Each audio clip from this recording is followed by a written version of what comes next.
Hi, my name's Luke. I work as an environmental ranger down at Wilsons Promontory National Park. I've worked in various roles in my 8 years at Parks Victoria. Some of the extra roles I do down at Wilsons Promontory are junior ranger activities with visitors to the park as well as school groups.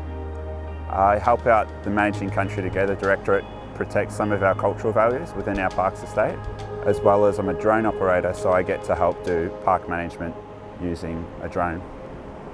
Some of my best days working at Wilsons Promontory National Park have been the days I've had the privilege to work alongside traditional owners, protecting some of our cultural values in the park, as well as helping Aboriginal youth reconnect with country and culture down here as well. The thing that makes Wilsons Promontory special to me is there's no place quite like it.